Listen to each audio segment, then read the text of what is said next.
Je peux dire deux mots avant de commencer? Ah oui. Oui, Merci. Brigitte, là, il n'y a pas d'écho. Ouais, il n'y a pas d'écho, c'est bien. Merci, Johan. Je voulais juste dire quelque chose. Vous avez certainement reçu l'annonce relativement au Yom Yerushalayim. On doit faire une balade avec Ariel Assaf. Seulement, vous vous êtes dit, ah, on a le temps de s'inscrire. Ça marche pas comme ça, comme dirait Eliezer. Ça marche pas comme ça. Si vous vous inscrivez pas avant demain soir, il y aura rien. Il y a déjà des gens qui sont inscrits, mais il faut vous dépêcher de vous inscrire d'ici demain soir si vous voulez venir. C'est tout. Merci à vous. Eliezer, à toi. Ou vous voulez parler à Binoam, je ne sais pas. Allez-y. Non, ça va. איך, אבינועם, אתה רוצה להגיד משהו? Ah, כן, צריך להקליט גם כנראה. Mais non, on Oui, non, attend non, Oslo avec Non, non, impatience pas que du ça tout. finisse cet Oslo. Moi, on tout entend. est enregistré. Tout est enregistré. Ça a déjà commencé à enregistrer. Ah bon. Euh, Yofi, Tov, Shalom. Shalom. Alors aujourd'hui, on va parler de guerre sainte, d'actualité. Oslo et la guerre sainte d'Arafat. Euh, et c'est-à-dire, on va un peu lever le voile et puis regarder ce qui se passe derrière. Derrière derrière ce qu'on nous rapportait des négociations et du processus d'Oslo. Et si je me rappelle bien, à l'époque, c'était le 10 mai 1994, eh bien, celui qui a eu l'enregistrement du discours d'Arafat dans la mosquée de Johannesburg, en Afrique du Sud, eh bien, c'était le député Benny Begin. Il a amené cet enregistrement et je voudrais aujourd'hui qu'on analyse. Avant qu'on analyse, je dis juste une chose, c'est que le 10 mai 1994, eh bien, c'était 6 jours après la signature de l'accord du Caire. L'accord qui parlait de l'entrée d'Arafat à Gaza et à Jéricho, avec ses sbires, ses déguisés en policiers, enfin, c'était pas immédiatement, mais à vrai dire qu'avec lui déjà était entré dans sa voiture, même camouflée, glissé sous lui des extraterroristes, mais ce n'est pas de cela qu'on va parler aujourd'hui. On va parler de ce discours qu'il a prononcé eh bien, moins d'une semaine après la signature de cet accord. Et qui est appelé le discours du djihad de Yasser Arafat. Ce n'était pas le seul discours, il y en avait plein, il y en avait presque tous les jours, mais c'était un des rares qu'on avait enregistré et qu'on avait obtenu et qui était devenu connu de tous. Alors, je vous propose maintenant qu'on voit la traduction et regarde, la traduction et l'original. Regarde, où est-ce que c'est? Attendez. Voilà.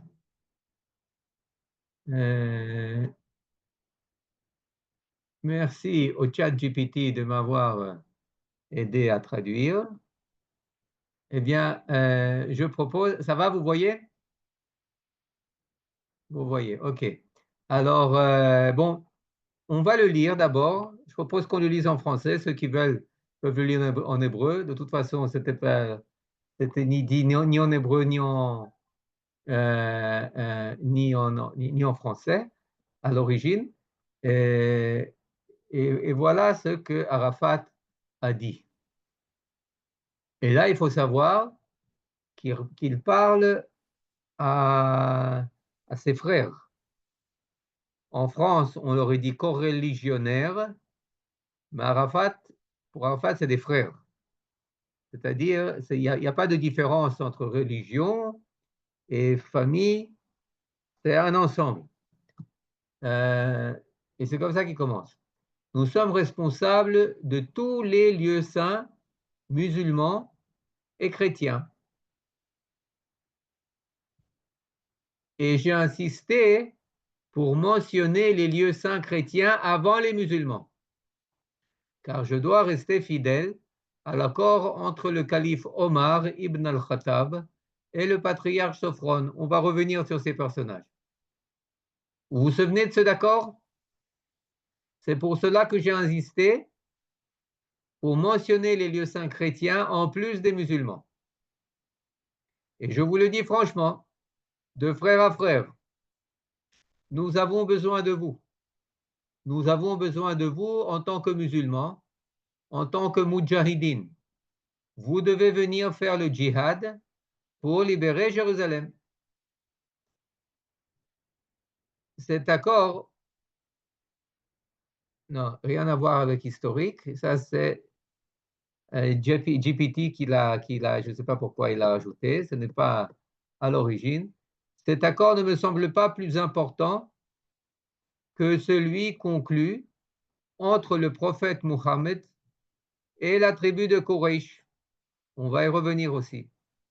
Et vous vous souvenez que le calife Omar, le calife Omar, c'était le troisième après Muhammad. Muhammad, c'était le premier. Ensuite, c'était Abu Bakr. Il n'a pas vécu longtemps. Et ensuite est venu Omar. Eh bien, et vous vous souvenez que le calife Omar, qui était opposé, l'avait qualifié de Sulh al-Dunya. Je ne sais pas comment on dit cela en anglais. Je pense que c'est un accord de rang très inférieur. Oui, Sulh al-Dunya. Mais tout comme Muhammad a accepté cet accord-là, nous acceptons celui-ci. Mais pour poursuivre la route jusqu'à Jérusalem, nous devons continuer ensemble, pas seuls. Et nous devons dire clairement et honnêtement que les circonstances sont très, très, très difficiles. OK. Bon. Alors, c'est ce que dit Arafat après avoir signé l'accord, c'est-à-dire c'est déjà après les accords de principe de septembre 93. Là, c'est les accords où Israël lui donne le pouvoir sur Jéricho et Gaza.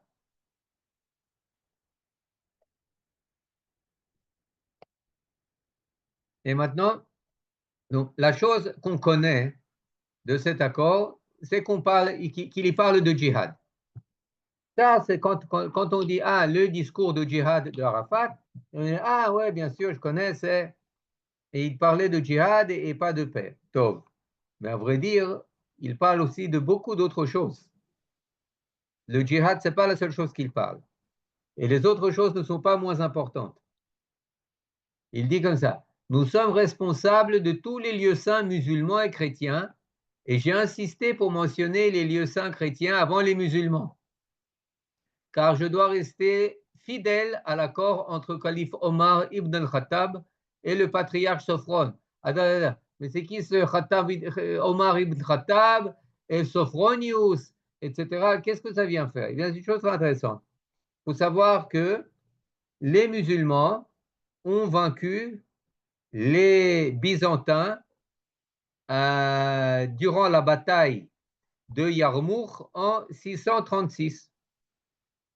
En 636, les Byzantins perdent Eretz Israël aux musulmans. Donc Yarmouk, c'est sur le Golan. Maintenant, ils arrivent ensuite à Jérusalem, ils assiègent Jérusalem, et en 638, il y a un traité de capitulation des chrétiens de Jérusalem aux musulmans, avec Ibn Khattab à leur tête, Omar ibn Khattab à leur tête. Et ce traité de capitulation, eh bien, on l'appelle le traité de Omar, ou le pacte d'Omar, ou l'accord de Omar, où il trace en grande ligne les conditions sous lesquelles les dhimmi, les monothéistes non musulmans, peuvent demeurer sous souveraineté musulmane.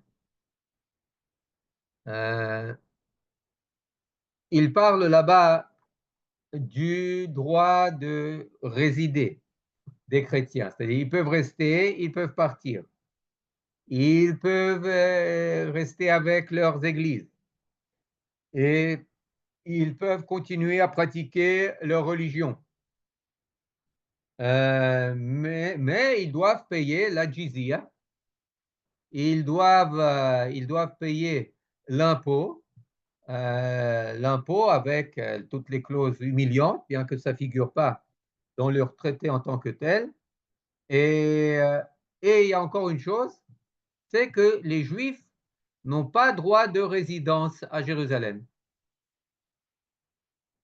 Maintenant, ce traité d'Omar, qui est véritablement le premier document régissant les droits et les devoirs des non-musulmans dans des territoires musulmans, bien tout d'abord, vous pouvez le voir, il est imprimé sur pierre dans la mosquée de Omar, qui se trouve à Jérusalem, juste en face du sépulcre. Ken, juste en face, pourquoi on va le voir? C'est-à-dire, c'est pas du tout un secret. Il y a toute une histoire, comme quoi Omar arrive pour des négociations, il rencontre Sophronius, Sophronius lui montre l'église essentielle pour le monde chrétien, il lui dit, dis-moi, tu veux faire une petite prière ici? Et l'autre dit, non, c'est pour toi, vaut mieux pas. Vaut mieux pas, pourquoi? Parce qu'après vont venir mes descendants, ils vont dire, ah, Omar, il a prié ici, et c'est encore une église. Scandale, il doit y avoir ici une mosquée. Alors c'est pour ça qu'il sort à l'extérieur. Bon, ça, ce que je dis maintenant, c'est des histoires qui ont été, qui ont été racontées un peu plus tard, c'est-à-dire 9e, 19e, 9e, 10e siècle.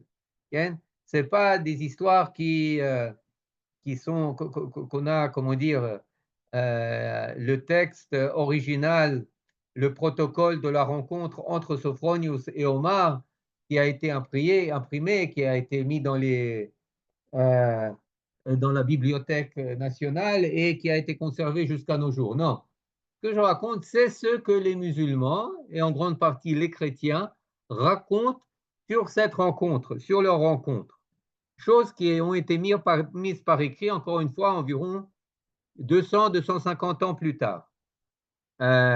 Donc, ça a un aspect légendaire, mais c'est l'histoire qu'ils veulent en donner. Et qu'est-ce que raconte cette histoire? Eh bien, que Omar a refusé de prier dans l'église des chrétiens, il a prié à l'extérieur, et sur la place de sa prière, ensuite, a été construite la mosquée de Omar en face du sépulcre. Voilà pour la petite histoire. Mais encore une fois, on voit que qu'est-ce que dit ce traité de Omar? C'est que la souveraineté est exercée par les musulmans au nom de l'islam, et dans le cadre de cette souveraineté, d'après cet accord, eh bien, les chrétiens, ils ont certains droits et les juifs, ils sont exclus. Maintenant, c'est intéressant parce que de fait, les juifs, on est restés après la conquête musulmane, on est resté à Jérusalem, on a été même placé responsable de certaines choses au mont du Temple, etc. C'est-à-dire qu'il y a une certaine contradiction, mais en gros, c'est le texte fondateur et c'est celui que Arafat choisit de mettre en exergue. C'est nous les souverains, au nom de l'islam, et nous sommes aussi responsables des chrétiens, c'est-à-dire que ce n'est pas seulement nous qui prenons les rênes du pouvoir, mais on les prend au nom de l'islam et aussi au nom des chrétiens, et les juifs dehors. Okay? Ça, c'est pour la première chose. Maintenant, on continue.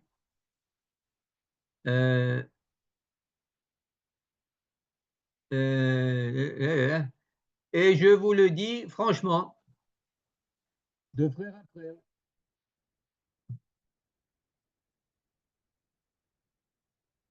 Nous avons besoin de vous. Nous avons besoin de vous en tant que musulmans, en tant que mujahideen, c'est-à-dire mujahideen de la racine djihad. Vous devez venir faire le djihad pour libérer Jérusalem. Et c'est très intéressant ce qui est dit là. Parce qu'en fait, qui vient libérer Jérusalem? Les mujahideen. Au nom de qui? Au nom de l'islam. De qui on n'entend pas parler? Du peuple palestinien, entre guillemets. On ne le voit pas dans le discours. Et même si on le voit ailleurs, je ne sais pas, parce qu'on n'a pas toutes les parties du discours, eh bien, on comprend que c'est quelque chose de secondaire. Ici, ils ont une fonction, c'est être le fer de lance du monde arabe et du monde musulman, même plus que du monde arabe, du monde musulman entier. Le fer de lance au nom de l'islam. Et Arafat, dans ce sens, il se présente comme Salah al-Din, comme le Saladin moderne. Maintenant, il y a quand même un problème. Attends, tu parles en tant que conquérant. Premier paragraphe, tu parles en tant que conquérant parce que Omar ibn al-Khattab, c'était un conquérant. C'est celui qui a conquis Eretz Israël, et pas seulement. Deuxièmement, tu parles du djihad de tous les musulmans. D'accord? Maintenant, mais attends, mais tu as quand même conclu un accord. Là, il y a 6 jours. Tu étais au Caire. Tu as signé, non? Oh, alors il faut parler de l'accord. Et c'est là qu'arrive la partie la plus connue de ce texte, où il dit la chose suivante. Cet accord ne me semble pas plus important que celui conclu entre le prophète Mohammed et la tribu de Quraysh. On va en parler. Et vous vous souvenez que le calife Omar s'y était opposé, l'avait qualifié de Sulh al-Dunya. Je ne sais pas comment on dit cela en anglais. Je pense que c'est un accord de rang très inférieur. Oui, Sulh al-Dunya. Mais tout comme Mohammed a accepté cet accord, nous acceptons celui-ci. Pour poursuivre la route jusqu'à Jérusalem, nous devons continuer ensemble, pas seuls, et nous devons dire clairement et honnêtement que les circonstances sont très, très, très difficiles. Maintenant, regardez, d'après la manière dont je comprends ça, dont j'ai compris sur la base de plusieurs, je ne suis pas un spécialiste de l'islam, mais d'après ce que j'ai compris, eh bien, toutes les choses sont très importantes, même la dernière phrase où il dit que les circonstances sont très, très, très difficiles. Et pourquoi il dit ça? Parce qu'il se sent obligé de légitimer quelque chose. Il sent qu'il a conclu un accord de rang très, très, très, très inférieur, de rang très bas. Maintenant, il doit justifier pourquoi est-ce que, si c'est très bas, pourquoi je l'ai conclu? Eh bien, parce que je suis dans une situation très difficile.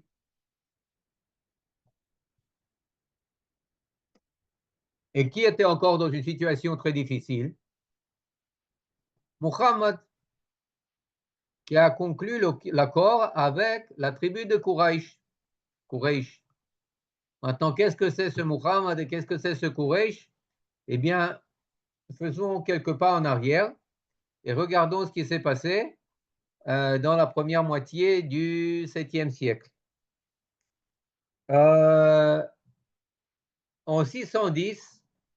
En l'an 610, à l'âge de 40 ans, Muhammad reçoit une révélation près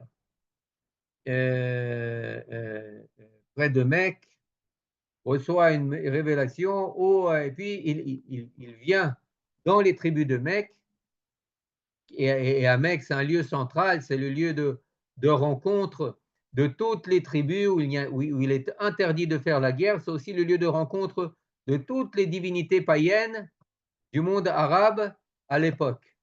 C'est là où il y a tous les dieux, c'est là où il y a aussi la Kaaba, la pierre noire qui est la centrale de toutes ces divinités. Peu importe, les tribus s'y retrouvent. La tribu essentielle de Mecque, c'est la tribu Quraysh, dont Muhammad fait partie. Muhammad, c'est un arabe qui fait partie de la tribu de Quraysh qui habite à Mecque, un lieu central du commerce dans le monde arabe. Yofi, Adkan. Maintenant, pendant 12 ans, il essaye de convaincre ses frères. Il essaye de les convertir à l'islam. Ça ne marche pas. Ça ne marche pas. Alors, il est forcé à fuir. Où est-ce qu'il va? Il va à Médine. C'est pas très loin. Pourquoi? Parce qu'à Médine, on l'invite pour être arbitre entre tribus. Maintenant, arbitre, on le sait, c'est une fonction très honorable et qui fait que 2 ans après, eh bien, Muhammad devient le véritable maître de Médine. Il rassemble toutes les tribus de Médine et il part en guerre contre sa ville d'origine et sa tribu d'origine, la ville de Mecque. Mais ça ne marche pas.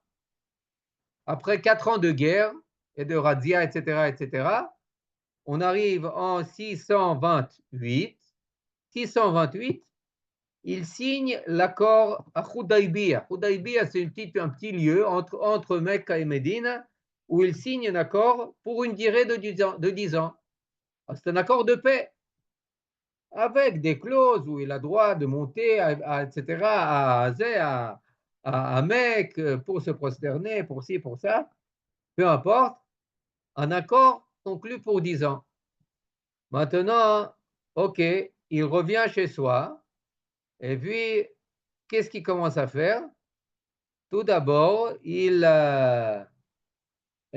attaque la tribu juive de Khaybar au nord de Médine et il massacre les hommes, il jette en esclavage les femmes, viole, et tout, enfin bon, dans la meilleure tradition musulmane. Mais pourquoi est-ce qu'il attaque les Juifs de Khaybar? Eh bien, parce que les Juifs de Khaybar ont un accord de défense mutuelle avec Mecque, avec les gens de la Mecque. Mais maintenant que les Mecs ont conclu un accord avec Muhammad à Médine, alors il ne peut pas respecter leur accord, il ne peut pas attaquer, défendre les gens de Khaybar parce que c'est en contradiction de leur accord avec Muhammad. Donc, les Juifs paient le prix de cet accord entre Muhammad et les gens de la Mecque et se font détruire. Mais maintenant, après 2 ans, une fois que Mohamed s'est un peu retapé, s'est refait des forces, une fois qu'il a des milliers de combattants derrière lui et pas beaucoup plus que ce qu'il avait avant, eh bien, il attaque la tribu de Quraysh,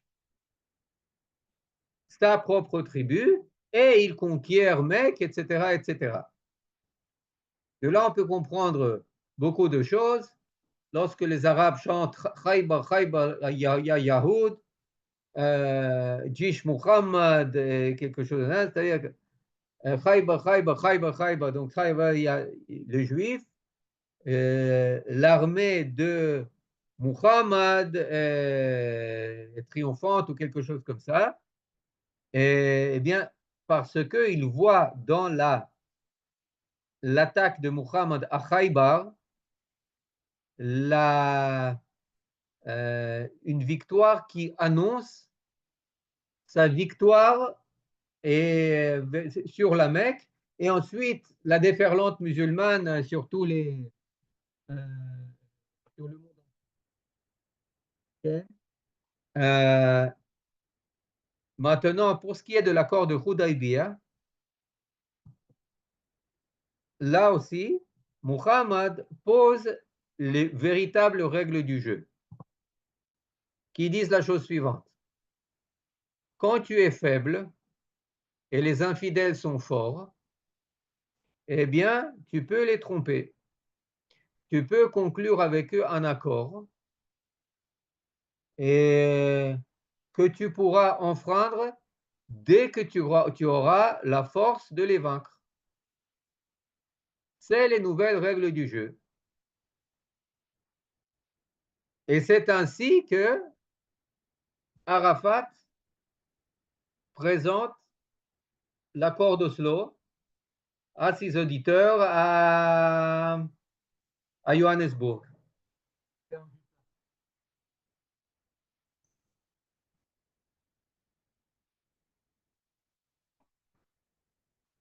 Maintenant, vous comprenez pourquoi il doit dire que les circonstances sont très, très, très difficiles. Autrement, comment elle va justifier cet accord? On n'a pas le choix. On doit conclure cet accord de niveau très, très, très bas parce que les circonstances sont très, très, très difficiles. Et de cette manière, il légitime cet accord dans la perspective islamique.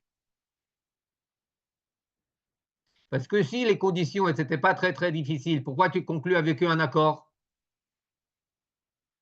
Combat-les. Non, je ne pouvais pas, je n'ai pas la force. J'ai été mis à la porte au banc du monde arabe parce que j'ai soutenu Saddam Hussein. Je suis en perte de vitesse, très, très, très difficile, donc je peux conclure un tel accord.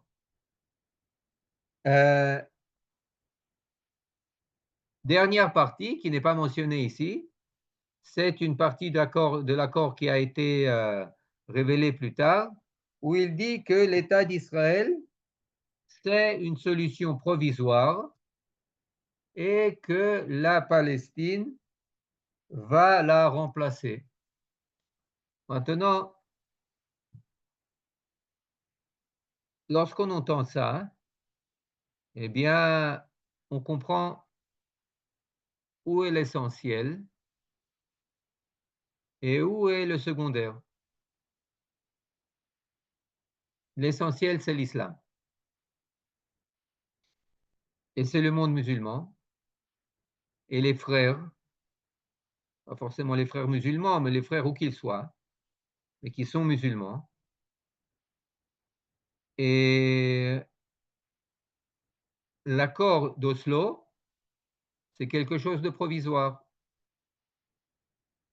Et l'État d'Israël, c'est quelque chose de provisoire. Et pour finir, ce qui va remplacer, c'est l'accord de Omar ibn Khattab. L'accord qu'il y a d'après Omar, auquel on se fie, le calife Omar, qui a beaucoup plus de validité et de force que l'accord de Hudaybiyah. Pourquoi? Parce que l'accord de Omar, il est conclu d'une position de force, où il n'y a pas d'égalité entre musulmans et non-musulmans. Il y a une hiérarchie très très claire. Il y a les minorités, les dhimmi, et il y a les musulmans. Maintenant, quelle est la réaction de notre ministre des Affaires étrangères? Il n'aime pas entendre ce discours. Il n'aime pas qu'on lui cite ce discours. Et lorsque les journalistes lui posent la question, eh bien, il répond la chose suivante. Il dit Arafat Omer, so what? Arafat parle, il dit des choses, et alors? Et misemanien bichlal, qui est-ce que ça intéresse? Ani pachot ragish le milulisme. Je suis pas sensible à tout ce verbalisme. Zeose alay roshem katan beyoter. Ça ne m'impressionne que très, très peu. C'est-à-dire, il y a ici une dose de mépris, de condescendance absolument invraisemblable. C'est-à-dire, tu viens de signer avec Arafat un accord. Et une semaine après, tu dis que j'en ai rien à faire de ce qu'il dit. C'est-à-dire, vous comprenez dans quelle mesure Arafat, en fait, ces positions véritables nous dérangeaient à tel point qu'on faisait comme si elles n'existaient pas. On fermait les yeux. L'islam n'intéresse personne. Le marxisme, oui. L'économie, oui. Les dollars, oui. La mentalité et la foi des personnes avec lesquelles tu négocies, non. C'est du verbalisme qui n'a aucune valeur.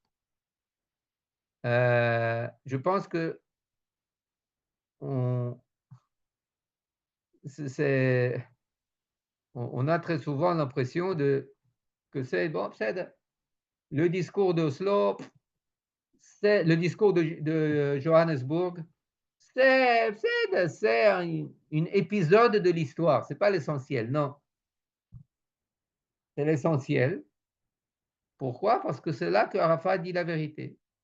Et c'est une vérité qu'il n'arrête pas de répéter. Il le dit le jour de la signature des accords d'Oslo sur la télévision jordanienne. Il le dit à Gaza, il le dit à Johannesburg, il le dit au public, à un auditoire musulman, partout où on veut l'entendre. Ils ne sont que quelques milliards, Nahon.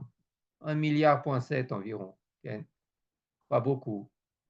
Ils augmentent. Okay? Mais voilà. Voilà donc, pour quelqu'un qui comprenait cela dès l'origine, quelqu'un qui était prêt à avoir cette carte de route devant lui dès le début des négociations, eh bien, il ne sera pas du tout surpris par les bombes qui explosent, qui commencent à exploser déjà à cette époque, on en a parlé, avant cette époque même, et qui explosent de plus en plus dans les années 90 et début des années 2000, avec plus de 1200 tués, sans parler des milliers de blessés, de familles détruites par la vague de terrorisme du début des années 2000. Pourquoi? Parce qu'on nous a dit la vérité, c'est-à-dire dit, Arafat a toujours dit la vérité, peut-être pas à nous directement, mais de manière suffisamment ouverte pour qu'on puisse l'entendre. Et voilà. Et voilà. Donc, pour parler de l'essentiel, c'est étonnant parce que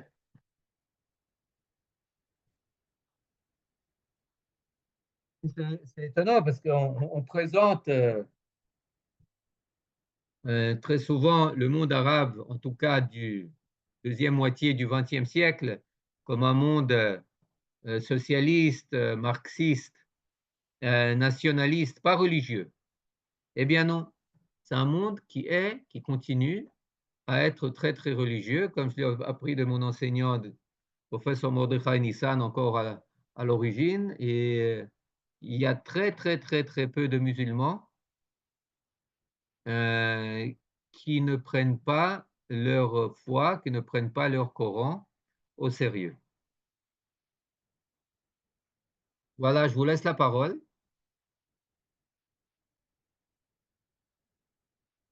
pour les questions, pour les commentaires.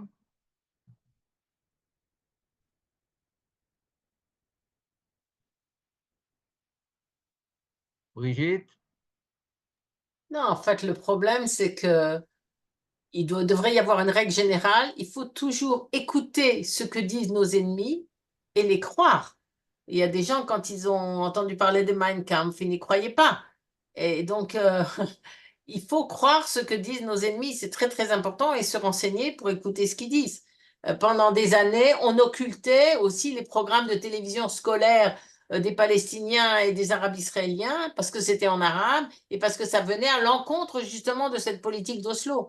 Et petit à petit, on a commencé à prendre conscience que l'éducation, c'est l'éducation à la haine. Donc, ça, c'est une règle générale qu'il doit y avoir. Oui, oui, je pense que c'est une règle tellement évidente, mais aussi évidente que désagréable. Je pense que ce n'est pas pour rien que la Torah nous enjoint de Zachor et asher asa lecha Amalek. Lo tishkach. C'est-à-dire, on doit se rappeler, on doit ne pas oublier ce que nous a fait Amalek. Alors, il y a énormément de Zachor bapé, al tishkach balev, etc. Il y a énormément de commentaires sur ce passage, mais il semble qu'il y a un commentaire qui est très très simple, qui est d'ordre psychologique. C'est qu'un peuple qui est voué au bien, qui est voué, à la bonté, à la justice, à la générosité et à la gentillesse, etc., etc., eh bien, on a très, très mal à appréhender, eh bien, que tout le monde ne soit pas comme ça. Et dès qu'on nous le met devant nos yeux, eh bien, eh bien on a beaucoup, beaucoup de peine à le. C'est-à-dire, essayez, juste par exemple, essayez de trouver la charte du Hamas sur Wikipédia. Vous ne trouvez pas l'original. Vous ne le trouvez pas. Vous trouvez immédiatement les commentaires. C'est-à-dire, il faut vraiment chercher pour trouver la charte du Hamas. Mais attendez, mais ce sont nos ennemis d'aujourd'hui. On les combat, voilà, plus d'un an et demi déjà. Pourquoi est-ce que personne ne m'enseigne ce que le Hamas dit de moi? Pourquoi? C'est très, très important de le savoir. Mais non, ni la presse, ni les médias, rien, choum davar, ni les universités. C'est presque un interdit. Essayez, je serais ravi de me tromper. Essayez de trouver en hébreu la charte du Hamas. Essayez. Je peux faire une petite remarque? Bonsoir. Oui. C'est juste une petite anecdote à mon niveau, quoi, à mon petit niveau. Dans les années 80, j'étais invitée chez une amie une soirée et elle m'avait dit qu'il y avait des gens de la Tichorette et j'ai approché quelqu'un pour lui parler de l'activisme déjà à l'époque assez fort dans les universités. Donc, activisme pro-palestinien. Et en fait, la personne, elle m'a répondu en substance, eux, ils font comme ça, ils s'agitent, et nous, eh ben, voilà, on fait autrement. C'est-à-dire, ça veut dire, bon, c'est pas important. C'est par rapport à ce que vous avez expliqué de l'attitude du ministre des Affaires étrangères, qui pensait que ce que Arafat disait, c'était du verbiage, donc il ne fallait pas tenir tellement compte, ou pas compte du tout d'ailleurs. Et donc, c'est dans le même état d'esprit, donc ça existait déjà assez fortement, quoi, dans une partie de l'élite israélienne, quoi. C'est-à-dire que eux, ils disent ce qu'ils veulent, ils s'agitent, mais nous, c'est autre chose, voilà. Nachon. D'ailleurs, c'est une maladie qui est constante dans l'histoire juive. La veille de la Shoah, eh bien, les Juifs allemands et d'autres ont refusé de voir ce que Hitler nous disait dans toutes les tribunes. Sur toutes les tribunes. Il parlait du Endlösung, il parlait de la solution finale, il parlait du Juif qui sont la maladie du monde, il parlait, tout était là, mais on préférait fermer les yeux, soit se leurrer. Mamash, il en a de même avec la révolution soviétique. Aussi, non, au contraire, ça va amener l'égalité, etc., etc. La Révolution française, c'est-à-dire chaque fois, on préférait voir seulement la partie agréable, la moitié agréable de l'image. Nachon? Et Nachon, vous avez écrit ici que c'est une réalité qui était gênante parce que ça oblige à revoir tous les accords d'Oslo. Nachon? Absolument. C'est-à-dire que les accords d'Oslo, d'après votre question et d'après la réaction de l'élite politique israélienne de l'époque, c'est une fin en soi et on a besoin, coûte que coûte, d'arriver à la normalisation. On a besoin, coûte que coûte, comme le disait Ron Punda, à défaire nos ennemis intérieurs, les religieux, les méchichistes, etc., etc. Et pour cela, on a besoin d'un allié extérieur. Il ne veut pas, peu importe. On va faire comme s'il était là. Maintenant, quel est le problème de cette recette? Eh bien, qu'au bout d'un moment, ça explose. Ça saute aux yeux. Mais encore une fois, on voit que euh, euh, il y a, il y a une maladie juive que nos, euh, euh, nos joutes, nos disputes intérieures et nos ennemis intérieurs, eh bien, nous préoccupent plus, nos rivaux intérieurs, pas nos ennemis, mais nos rivaux intérieurs nous préoccupent plus que nos ennemis extérieurs. Et donc, on a très souvent, on utilise nos ennemis extérieurs pour régler nos problèmes intérieurs. C'est pas seulement à l'époque des fils de Shimon le Chasmonéen, Ken, qui ont commencé à se, pas les fils, les petits-fils, non, les arrière-petits-fils, Ken, Aristobulus et Hyrcanus, Ken, qui ont fait appel à Pompée, le commandant romain. Mais c'est quelque chose effectivement qu'on doit traiter chez nous. C'est-à-dire ce qu'on peut apprendre de Oslo aussi, c'est pas seulement comme on était bête et comme on était et comme on n'écoutait pas, etc. Mais c'est de voir qu'il y a dans le peuple juif ici aussi quelque chose qui demande à être traité, Chaverim. Ok, il y a des conflits intérieurs, mais il y a des façons de les gérer de manière amicale. Ken, je m'excuse. Les gars. Qu'est-ce que vous préconisez pour aujourd'hui? Ah, pour aujourd'hui, eh bien, au niveau, tout d'abord, écouter nos ennemis, que ce soit le Hamas, que ce soit l'Iran, mais aussi écouter d'autres, Ken, l'Égypte, par exemple, Ken, et tout d'abord pour faire face à la réalité. Ça, Jabotinsky, par exemple, il savait le faire très bien. Herzl, il savait le faire très bien. Le Rav Kook, il savait le faire très bien. Jusqu'à une certaine mesure, Ben Gurion aussi.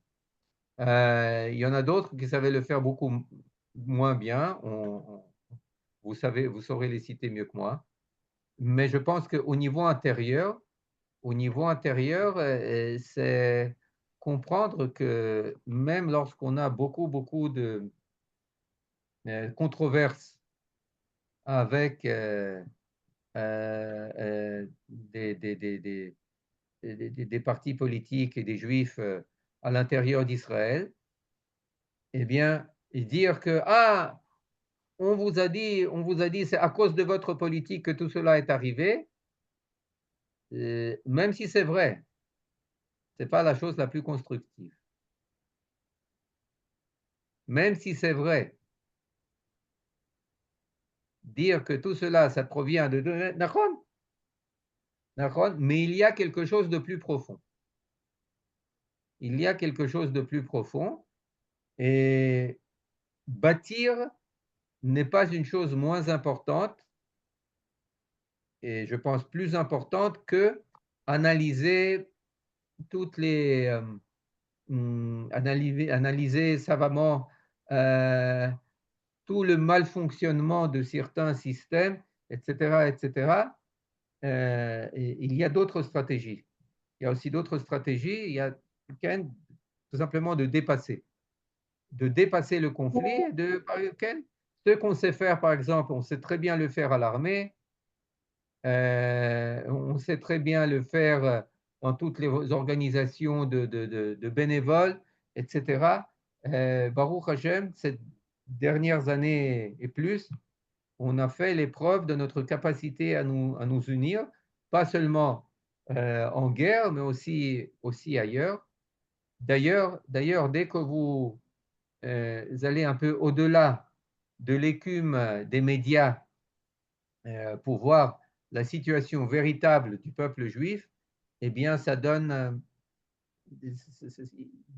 il y a lieu de beaucoup plus d'optimisme là-bas. Le problème, c'est que c'est qu'on ne fait pas toujours ça.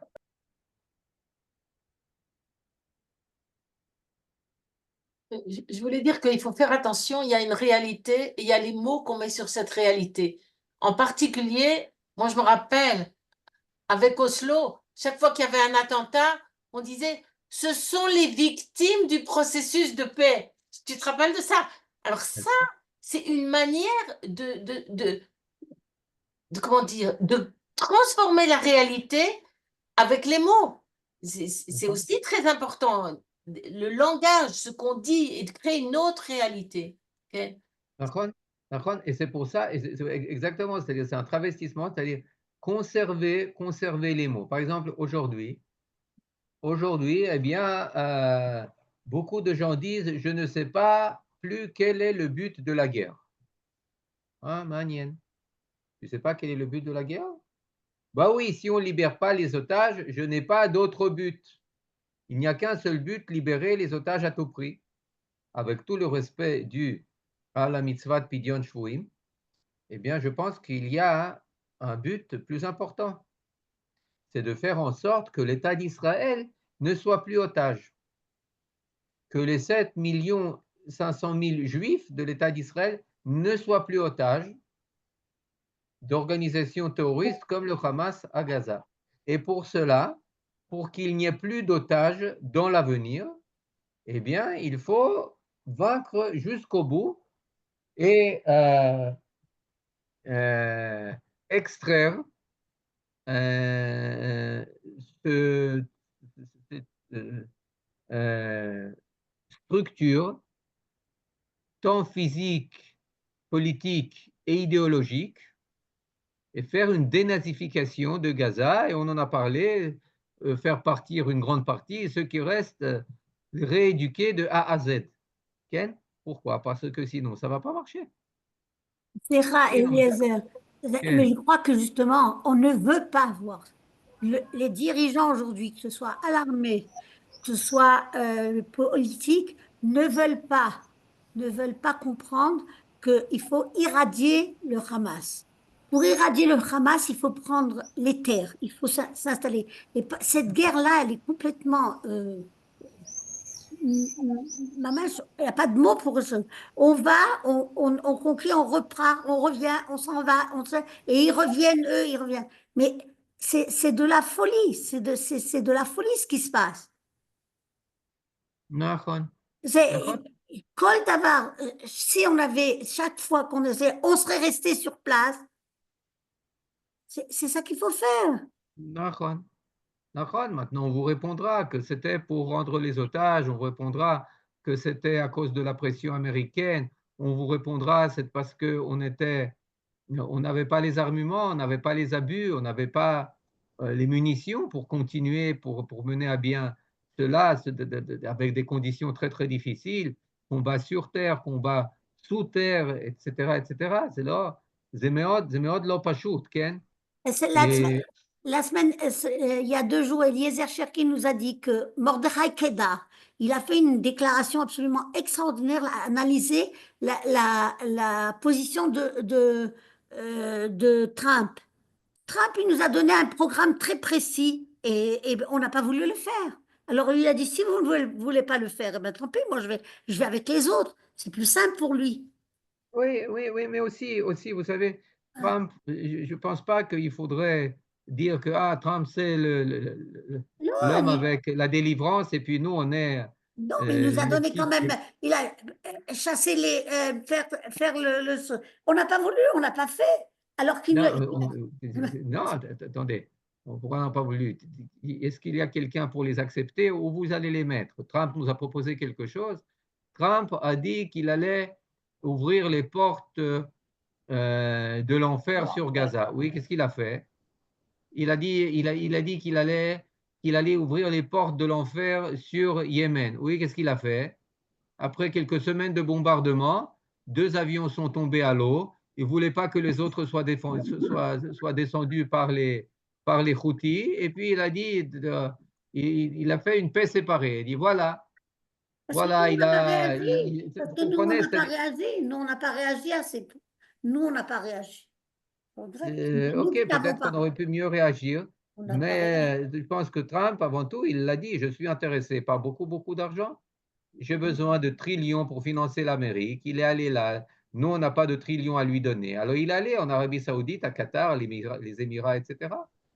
Voilà, je pense que c'est pas. Bon, bah, là, voilà, il est avec nous. Est-ce qu'on est bête qu'on n'ait pas immédiatement répondu à En tout cas, cette guerre, elle est menée Amen? n'importe comment. Vous avez aidé à quel? N'importe comment. Eliezer, Ah. excuse-moi. Pour revenir à Oslo, ce qui intéressait 2 personnes en particulier, c'était le prix Nobel de la paix. Oui, mais là, la question, encore une fois, c'est pas ce qui intéresse ces 2 personnes, pas tout est personnel, c'est pourquoi il y a une aussi grande partie de la population qui se réjouissait de ces accords. Pourquoi? Et d'ailleurs, je pense que ils ont reçu le prix Nobel de la paix, mais je ne pense pas que c'était peut-être Pérez, etc. Je ne pense pas que c'était l'essentiel qui le gouvernait. En tout cas, lorsqu'on voit les arguments pour Oslo à l'origine, eh bien, on voit des arguments d'ordre national, pas des arguments d'ordre personnel. Et là, je veux bien croire qu'ils croyaient, non, effectivement, qu'on n'a plus les forces de tenir, on doit accéder à la paix. Finalement, on doit signer un accord à tout prix. Pourquoi? Parce que sinon, notre peuple n'est plus prêt à partir en guerre d'année en année. Voilà, c'est ce que Rabin disait. Vous avez posé là d'autres questions, attendez. Oui, moi je voudrais. En fait, il faudrait qu'on raisonne comme des orientaux, même si on doit agir comme des occidentaux. Nahon, exactement. Je ne sais pas si on doit agir exactement comme des occidentaux, peut-être à cause des sanctions, à cause d'une certaine dépendance au niveau militaire, etc. Bien que c'est une dépendance à laquelle on peut pallier, on peut construire ici des usines. Pourquoi est-ce qu'on ne l'a pas encore fait de manière en masse? C'est une question. Mais effectivement, on doit commencer à penser comme les gens de la région, on doit apprendre l'arabe, on doit connaître l'islam, on doit connaître comment est-ce qu'ils agissent. Comment est-ce qu'ils agissent? On le sent chaque fois qu'on arrive dans un endroit où on est en contact avec des Arabes. Vous comprenez? Il y a ici une mentalité qui est tout à fait différente, qu'on ne comprend pas, mais qu'on peut comprendre. Je lis juste les questions que vous avez posées. Ils ne sont que quelques milliards, Victoire Sorsoliette à nuit, ok. Voir cette réalité aurait obligé à annuler Oslo, donc ils préfèrent ne pas voir, ça j'ai déjà répondu. Après l'horrible attentat sur la route, sur Tseela Gez, pourquoi ne pas construire une route pour les Arabes et une pour les Juifs en Judée-Samarie? Bonne question. Pourquoi les résidents de Judée-Samarie doivent payer ce prix douloureux de vivre en Judée-Samarie? Vous savez, ça, il faut comprendre. Chaque fois, les pionniers sont ceux qui ont payé le prix fort. Les premières Moshavot de Petar Tikva, de Zichron Yaakov, de Rosh Pina, eh bien, ils ont payé un sacré prix. Les Olim de la première alia, de la seconde alia, toujours ceux qui viennent en premier, les kibbutznikim ensuite, eh bien, ils payent le fort du prix. Là, vous allez de l'avant. C'est pas une Géoula de luxe. Pidyon Shvuim ne s'applique pas quand nous sommes souverains. Là, ce sont les lois de la guerre, absolument. Nachon, cela ne s'applique pas. D'un autre côté, il faut dire que euh, on ne sait pas où ils sont. C'est-à-dire, Gaza s'est transformé en une telle base avec tout ce qu'elle a, avec tous les tunnels, etc., véritablement une base blindée. On ne sait pas où ils sont. On était désarmés. Le Shabbat n'était pas actif à Gaza. On n'avait plus d'agents à Gaza. On avait largué Gaza à nos ennemis. Alors maintenant, le résultat, c'est qu'on ne sait plus où sont nos otages. Parce qu'on n'a pas d'agents. On n'a pas de sornim. Comprenez, ça c'est aussi une question. Excuse-moi, Eliezer, ce que je voulais dire, c'est que par rapport à la question sur le Pidyon Shvuim, nous avons eu, nous à la Midrashet Yehuda, tout de suite au début, un cours de Vigoda, de Michael Vigoda sur le Oui, sujet, Michael et on a eu Vigoda. aussi des cours du Rav Menachem Ackerman sur le sujet. Donc, c'est vrai, c'est clair ce qu'elle dit au niveau halachique, enfin au niveau du judaïsme, qu'il y a une grande différence entre ce qui se passe en diaspora avec des individus et ce qui se passe en temps de guerre avec un État. Ça, c'est clair. Je voulais juste le repréciser parce qu'on a un cours dessus que vous pouvez trouver sur notre site. Voilà. Nachon, Yachar Koach. Non, je suis tout à fait d'accord. Mais là, on voit une position sans précédent, même. On ne sait pas où ils sont. On ne sait pas où ils sont.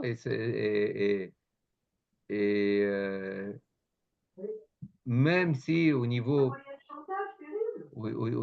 de l'hypothèse, on pourrait dire, bah, écoutez, maintenant, on est dans un tel cas, on ne doit pas prendre en considération, etc. Peut-être, mais le peuple, il n'est pas là. Le peuple, il exige aussi la libération des otages. Une très grande partie du peuple. Ken, regardez les sondages, regardez pas seulement les sondages. Ken. Eliezer, au sujet de Trump, on voit que là, il essaye de voir avec la Libye si la Libye pourrait accepter en échange d'argent, évidemment. C'est pas facile son programme. On voit le bien, mais pour le réaliser, il faut aussi qu'il y ait une acceptation des autres. Donc c'est très difficile. Et puis pour le Yémen, bon, ce que j'ai lu, c'est qu'il y a eu 1 milliard de dollars qui sont passés en 30 jours dans les combats, et que même les conseillers américains disent, mais attends, toutes ces bombes et tout ça, il va falloir, on peut pas les jeter, il faut aussi en fabriquer, etc. Donc c'est pas si évident. La situation est vraiment très difficile, hein. Vous comprenez? Et ça, ceux qui le disent, c'est une superpuissance. Une superpuissance qui, après 2 semaines de combat, mais c'est combat, 2 semaines de vol, Ken, de raid sur le Yémen, qui dit, oh ben non, on en a déjà trop fait, on n'a plus les munitions, on n'a plus ci, ça nous coûte trop cher. Attends. Non, ça fait 1 an et demi, plus d'1 an et demi qu'on est en combat, à tous les niveaux, sur terre, dans les cieux et sur les mers. Attendez, etc. Et nous, ça va, vous comprenez? C'est-à-dire que... Mais c'est notre pays. C'est une différence. C'est notre pays. Il a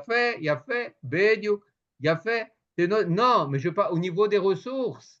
Au niveau des ressources, comprenez?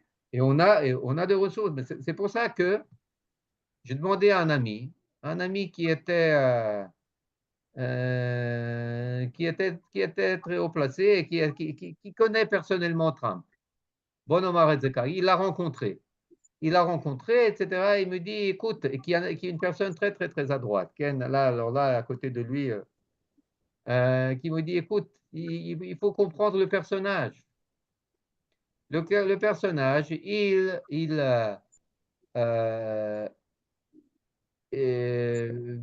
émet des déclarations explosives à droite et à gauche. Ça met tout le monde sous tension. Et puis, il regarde la réaction. Et ensuite, il regarde si ça vaut la peine de continuer ou bien de se replier. Ça veut dire que ce n'est pas une véritable politique. Ce n'est pas que maintenant, j'ai longuement réfléchi, j'ai une stratégie et je commence à la mettre en œuvre par une déclaration tonitruante. Non! La déclaration tonitruante, c'est un ballon d'essai. Ça marche, ça ne marche pas. OK, eh bien, on regarde ailleurs. C'est un style. C'est un style de gouvernement. Maintenant, il faut comprendre ce style. Il ne faut pas dire « Ah, mais ça veut dire qu'il avait toutes les ressources, toutes les frégates, tout ça pour mettre à bien son projet. » Non. Bichlal, non. Vous comprenez? Il dit « Yalla, viens, mon ami, mets 10 000 shekels, viens, on achète ce truc, c'est une affaire d'un, tu mets 10 000 shekels, il a disparu. Attends, mais comprenez, rega. Nous, ça fait des années qu'on est dans ces affaires. Vous comprenez? Là, pas shoot. Je regarde encore vos questions. Regarde, hein. L'armée de l'air pourrait éventuellement bombarder sur nos otages si on ne savait pas où ils sont. Oh là là, vous comprenez? Et les Juifs se préparent à rentrer en guerre contre nous. Ils ont déjà construit 3 aéroports dans le Sinaï. Vous comprenez?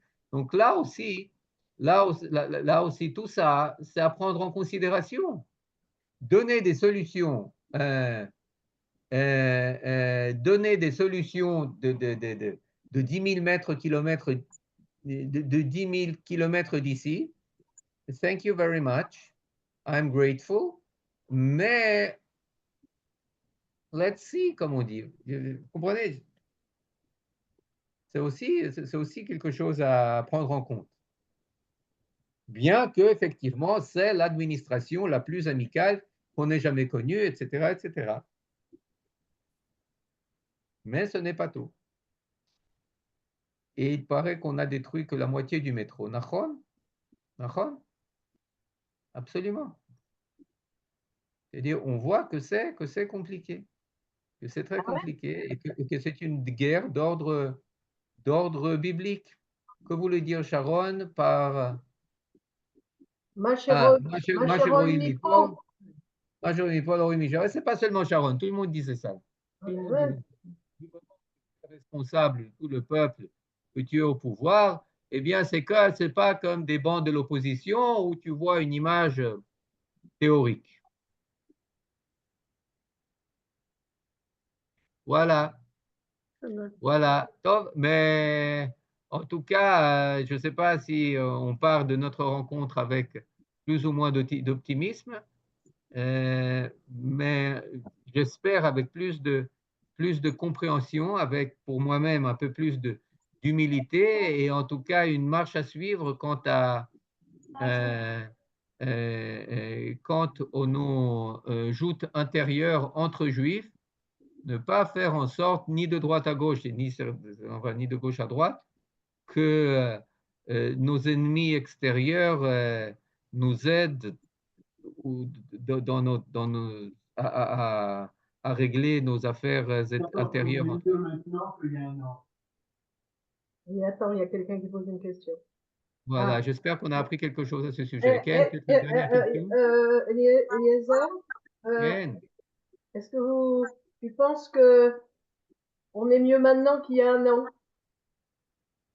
On est mieux maintenant qu'il y a un an?